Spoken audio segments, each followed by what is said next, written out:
Sir விளம்பரத்துக்காக சட்டங்கள்லாம் நிறைய இருக்கு sir.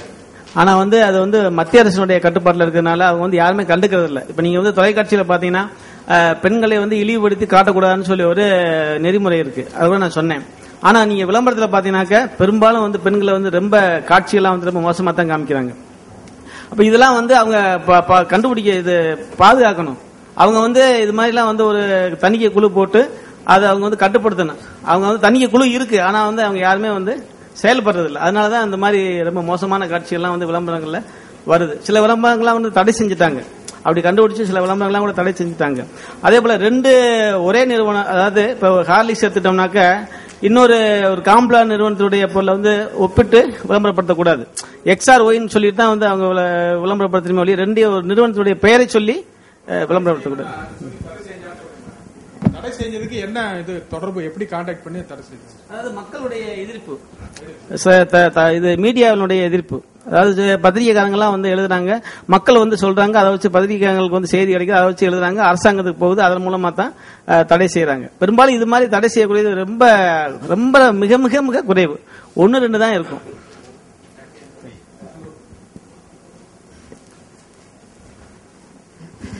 வணக்கங்க, என்னோட பெயர் மு. கணேசன், மலேசியாவிலிருந்து வந்திருக்கேன். சரிங்க சார்.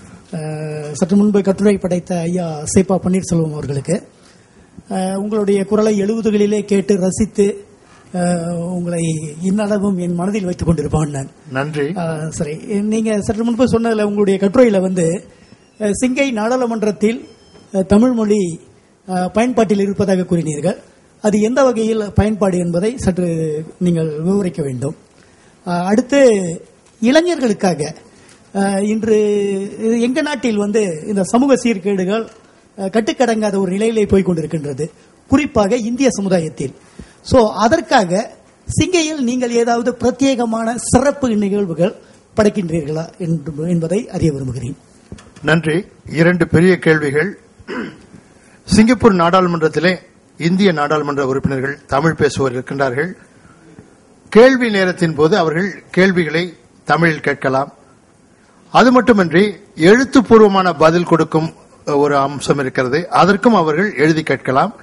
அமைச்சர் அதற்கு பதில் சொல்வார். அதற்கு இவர்கள் கேட்கும் கேள்விகள் எல்லாம் எங்களுடைய வானொலியில் அந்த நாடாளுமன்ற நேர சமயத்திலும் செய்தியிலும் நாங்கள் இடம்பெற செய்கிறோம். அந்த வகையில் மற்றொரு சிறப்பு, சிங்கப்பூரில் எந்தெந்த ஒரு அறிக்கை அல்லது சட்டம் ஆங்கிலத்தில் வெளிவந்தாலும் அதை தமிழிலும் நாட்டில் உள்ள மற்ற 3 மொழிகளிலும் மொழிபெயர்த்து வெளியிடுவார்கள். அந்த வகையில் நாடாளுமன்றத்தில் எல்லாவற்றிலும் இருக்கிறது.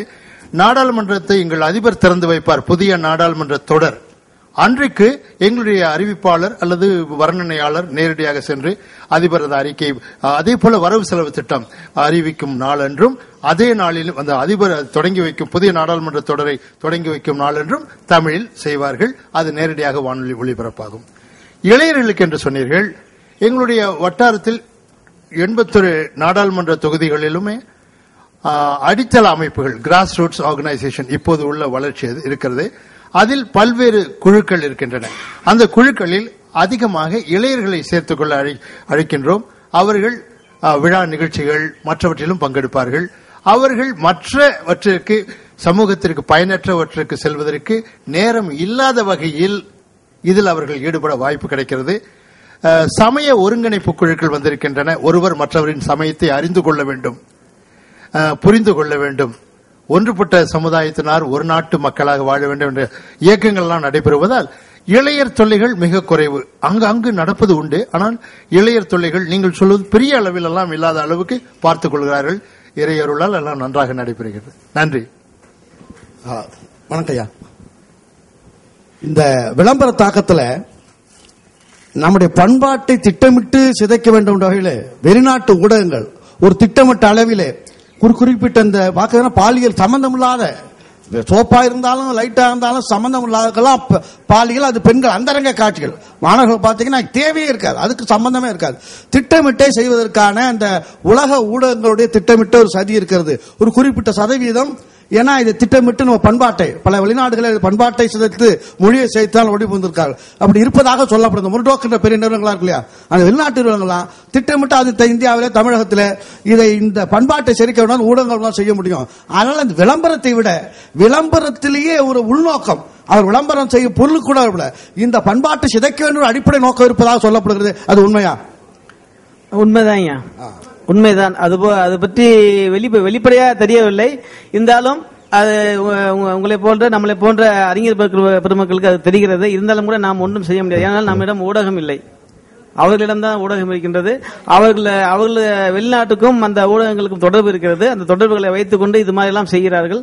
நம்முடைய இளைஞர்களை கெடுத்து, அவருடைய மனதை கெடுத்து, அவருடைய எதிர்கால வளர்ச்சியை பாதிக்க செய்ய வேண்டும் என்பது முக்கியமான நோக்கமாக இருக்கிறது. ஏனென்றால் அமெரிக்கா போன்ற நாடுகள் எல்லாம் நம்முடைய இளைஞர்கள் அங்கே போய் பெரிய சாதனைகளை செய்து கொண்டிருக்கின்றார்கள். இந்த சாப்ட்வேர்ல கணினித்துறையில மிகப்பெரிய சாதனை எல்லாம் செஞ்சுக்கிட்டு இருக்காங்க. அப்படி செஞ்சுட்டு இருக்கும்போது இதெல்லாம் தடுக்கின்ற நோக்கமும் ஒரு காரணமாக இருக்கலாம் என்று நான் நினைக்கின்றேன்.